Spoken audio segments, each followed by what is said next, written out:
I see this story yesterday, and I had to reach out to my next guest. Let me give you a little background real quick, and then I'm going to welcome Bill Dickason in. The Dallas Mavericks, since the Luka trade, have had massive turmoil with the team and the fan base. I read this story that a young man has some interaction with the owner, Patrick Dumont, in late October. As he's leaving the interaction, he flips him the bird. So I read the story. I reach out. I'm going to welcome in Bill Dickason. Bill, first of all, thank you for joining me. Really appreciate it. Absolutely. Thanks for having me. So take it from there. Your son does that. First of all, how did you find out that he did it? I saw him. I was like, so our seats are about 4 rows behind where the Patrick sits. And when you leave our seats, you kind of walk along the court side through the tunnel, and that's how you kind of exit. So it was the home game against San Antonio Spurs. We got blown out. And he was just getting frustrated. He's an 18-year-old kid who was very upset about the trade. And he just, the dumbest trade ever and all the things that everyone's been talking about. Well, the usher, Tammy, who I've known for forever, chit-chat with her briefly as the game ends. He leaves in front of me. He's upset, storming off. And I'm talking to Tammy, and I happen to look over about 15 seconds later to see where he was. And I could see him kind of, I don't know if jawing's the right word, but he was talking from 10 or 15 feet away to Patrick. And he turned around and then turned back around to look at Patrick, and he gave him the bird. And I was just like dumbfounded. I was like, my heart sank. I'm like, what is going on? Now, he had been wearing, and like you saw in the video, a Lakers Luka jersey. And I guess when we walked into the arena, we walked right by Patrick to go to our seats. And he Nicholas said he made eye contact with Patrick, and Patrick kind of smirked at him for wearing the Luka's jersey, and that was it. But he was just boiling inside, and I think he wanted to get his frustration out, so we gave him the bird. And I couldn't believe it. So I told Tammy, I got to go. I walked by, and I actually stopped by courtside real quick. Patrick was still standing there, and I apologized to Patrick on behalf of my son. And he was actually very gracious. He's like, hey, he's just a passionate fan. He's a kid. I said, no, that's not okay. And I just want to apologize to him. And this is still so real quick, do you know him? Because you no interaction before that at all. Okay. No, 0. I mean, we all know who he is, just like we knew who Mark Cuban was. They all sit in the same spot, but no, I did not know him. Got it. So I apologize. He's very cordial. I leave. I still, like, my son's 100 yards ahead of me, fuming. We get into the car to drive home, and I didn't know what to say. And I just said, and I was very calm, and I said, like, why did you do that? What were you saying? And, kind of what prompted all this. And he kind of, at this time, Nicholas was very quiet, like, I think realizing, oh, crap. Okay. And he's just like, well, I was just mad. I said, well, just because you're mad, you can't do that. And so we were kind of quiet in the car, and we're driving, and I said, and he's a freshman at SMU, so I was dropping him off at his dorm. So we weren't going back to my place. And I told him, I said, listen, you're going to have to apologize to him before you're going to any more games. That's just not how I raised you. It's not the right thing. You may disagree with them, but you don't do that. You don't swear at people. You don't give them the middle finger just because you don't agree with them. And he was very quiet. And the next day he called me up and goes, well, what am I supposed to say? And I said, well, it's got to come from the heart. You say what you think, and you can talk to him like a man, but you need to apologize. So he's not Patrick. I could call him Patrick. Mr. Dumont's not at all these games. There was an Oklahoma City Thunder game that I thought, well, maybe he'll be at this game. That's a pretty big game. So I go ahead and bring Nicholas to the game, and he's not there. And I'm like, well, I want him to apologize, but we don't know what games he's going to be at. So the other day, I sent him a ticket saying, hey, Nicholas misunderstood me. I said, I can't make the game, but here, why don't you use the tickets? And because it was last minute, it was like 7:00. I didn't know that there was even a game that night. So he shows up and he texts me. He's like, hey, where are you? And I said, no, I can't make it. So he shows up, he goes to the game, and it was against the Milwaukee Bucks. And sure enough, who's there at the game? Mr. Dumont. Well, Nicholas, I guess, got to his seat before Mr. Dumont was in his seat. All right. And then Tammy, who knew the story, because I told her what happened, said, hey, look who's sitting here tonight. So Nicholas was like, oh, I got to go apologize. But he's sitting there by himself, right? So I guess at around near halftime or so, he's like, hey, I'm going to go talk to Patrick and apologize. And security overheard and said, no, you're not. Like, you can't just walk up to him. Right. And he's like, no, I have to go apologize. Like, and I don't know exactly what he told security, but security walked over to Mr. Dumont and said, hey, this is the kid, and da-da-da-da-da. And he came back and said, hey, he wants you to sit with him. I guess he had an open seat next to him. So he sits down and he starts, they had about a 5 to 6, 7 minute conversation. Wow. But Tammy sends me a picture, okay, from like the side of him. And it's the Luka, all I see is the Luka jersey, my son, and Mr. Dumont sitting there. And I'm like, and everything in the arena, people are chanting, fire Nico, fire Nico. It's all in the news. It's just going crazy. And I just said to myself, oh my goodness, this thing's going to go viral, because right across from that is where all the media sits. Yep. So, they're just taking pictures and it's just blowing up. And then sure enough, he does 3 or 4 interviews in the arena about, hey, what were you talking about? And, there's a lot of, was this a public PR stunt? And was this set up? And he's like, no. And Nicholas didn't really know what to say. So he just said, hey, this is why I went up to talk to him. I gave him the bird a month ago, which only enhances the story, right? And now before that, nobody knew the story. But... Nobody knew the story until Nicholas starts telling all the reporters. Oh my God.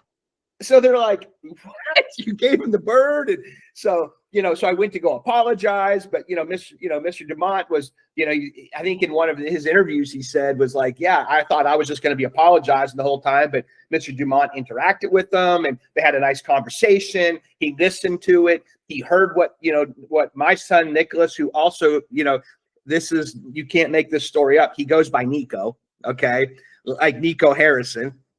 That's amazing. So Nico, so now the story out there on the internet, because that's what the internet does, is Nico got Nico fired, which obviously was not the case. Right. But that's just how the looks of it all. And it just, the story blows up and, here we are.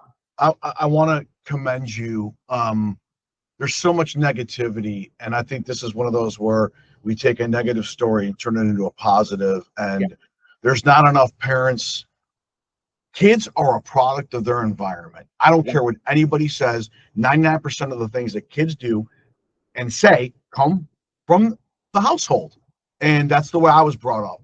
And for you to say that to him and do that, you and I think that's just the way you do it. People don't do that anymore. And that's why we have the issues that we have.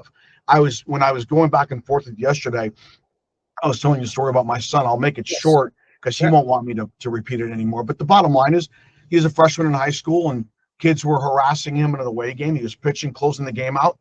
And he fielded a bunt and there was a bunch of kids yelling at him and he yelled a pretty strong explicive and got thrown out of the game with 1 out left in the game. He walked off the field and he was like, what happened? And I think his adrenaline was going so much with people screaming. He didn't even really know what he did. I said, his name is Boston. I said, Boston, stay right here with me. Game ended. Guy came in and closed it out for us. First thing I did was say, you're going to apologize to our team and our parents first. And he did the same thing. What am I going to say? I said, son, you figure that out. And he did a good job with it. And then I waited for an hour, 45 minutes for the other team to disperse after they met, brought him over to the other manager. He apologized. The manager looked at him straight in the face and said, kid, I really appreciate that, but the bottom line is those kids deserved it because they were harassing you big time. But I still appreciate you doing it. So I just think that, and they'll remember these moments, right? Absolutely. Yes. And that's the key to the whole thing. Like the why did I do it? And you make a mistake, and then it's, you know what? here's how you fix that mistake. And it's just one of those memorable moments. It's true. And he will remember this, obviously. But I think the part that a lot of people are missing is there's, obviously been a lot of commentary, even amongst my friends, or just as a joke on, and then some people online that the Twitter trolls, but they're like, oh, so, what kind of a punishment is that to go sit courtside next to the owner for flipping him off? And I said, and I told my son, Nicholas, I said, this isn't happening because you flipped him off. This is happening because you went to apologize. And that's the part that everyone's missing. They're focused on the initial interaction and why you were forced to go sit there with you trolling the owner of the Mavs with your Luka Lakers jersey, right? And that's the part that people are missing. This all happened because he went to apologize, right? Because he flipped him off, and they're focused on the flipping him off part. And no, he went to apologize, and they had a man-to-man conversation between the governor of the owner of the Mavericks and my 18-year-old fanatical son. He's a fan, right? And that's the story. And he was trying to do right. I give credit to Mr. Dumont as well for not just saying thanks, really appreciate it, and walking away, but Correct. Sitting down with him.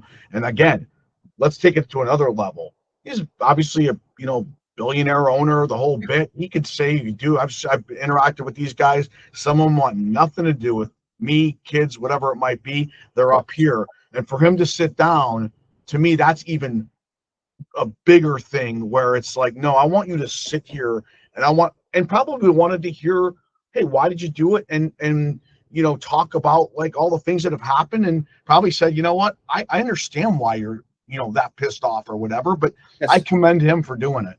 100%. And the fact that he took, like I said, I wasn't there, but he took, when I heard, 5 to 7 minutes, they were sitting there. Matter of fact, at one point in time, my son told me the security guard came in and said, basically, all right, buddy, you ready to go? And Mr. Dumont's like, no, we're good. Okay. And continued the conversation. So he wasn't trying to shoo him off.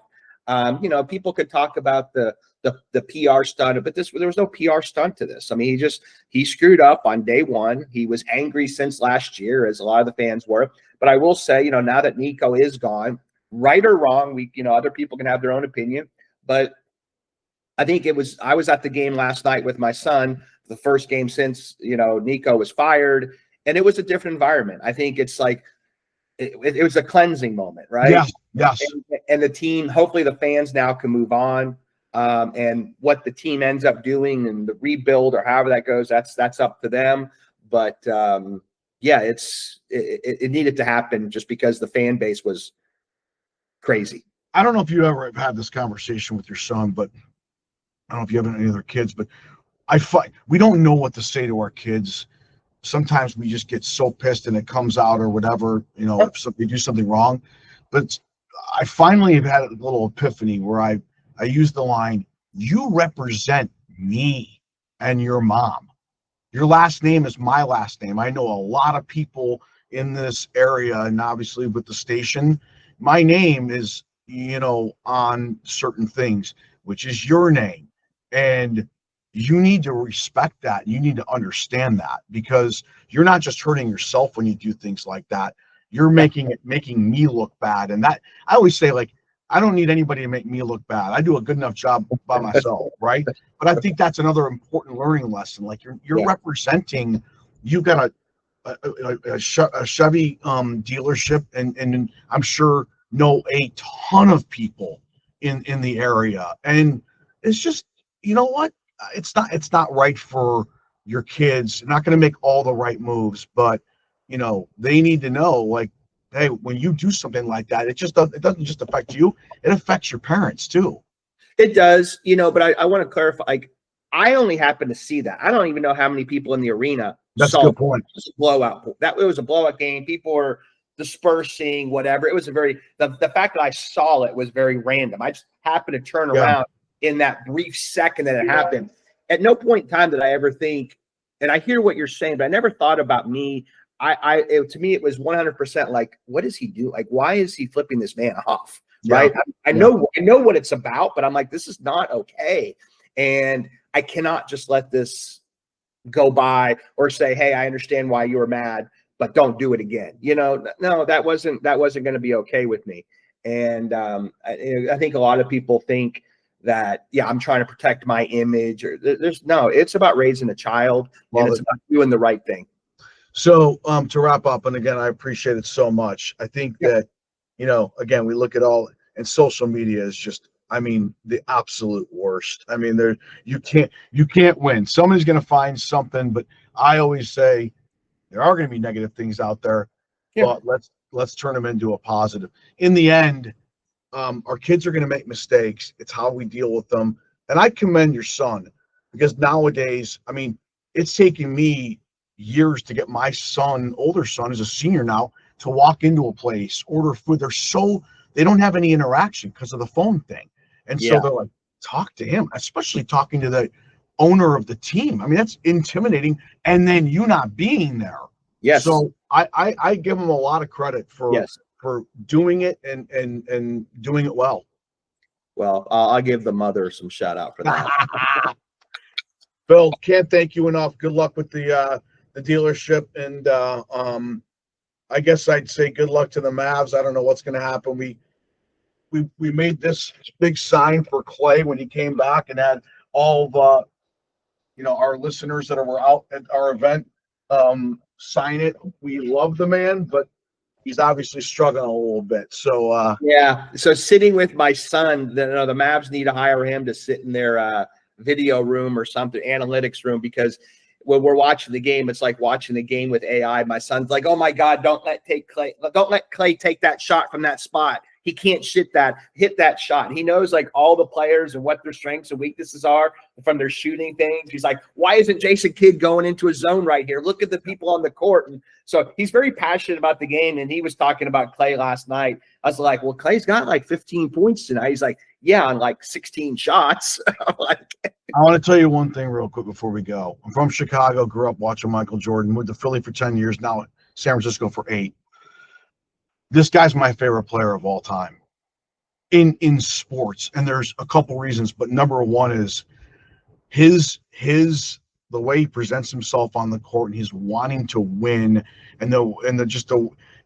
when he gets hot, it's like Curry. Like, it is insane what this guy did. I mean, Curry's obviously, and Draymond were the big three. Without Clay, I mean, look at what happened. He got hurt, and by the way, the 2 years that he got hurt 2 years in a row. I know. And it's just a killer. I mean, I literally was like in tears when it was the second one. My wife's like, what are you crying for? I'm like, you don't get it. Like, I need Klay Thompson on this team, because the Warrior, we broadcast the games, and without Clay, it's just going to be a complete disaster. And I feel horrible for him. And I know he just is dying inside, because all he wants to do is be great. I know. I get that feeling from him. I enjoy watching him play, even if he's struggling. I still enjoy having a winner on the team like that. I just wish, I literally wish Klay Thompson was on our team when we played Boston in Boston, because that he could have maybe helped settle Kyrie and the rest of the Mavs and leadership. That's, we were lacking probably other things against a great team, but we were definitely lacking somebody like Klay Thompson on our team. And, we made all those moves, and we bring in Clay, and, then we trade, it is what it is. But I respect Clay for how he carries himself on the court. But you're right. You can almost feel it inside. Like, I'm like, 3 years ago, those shots were going in.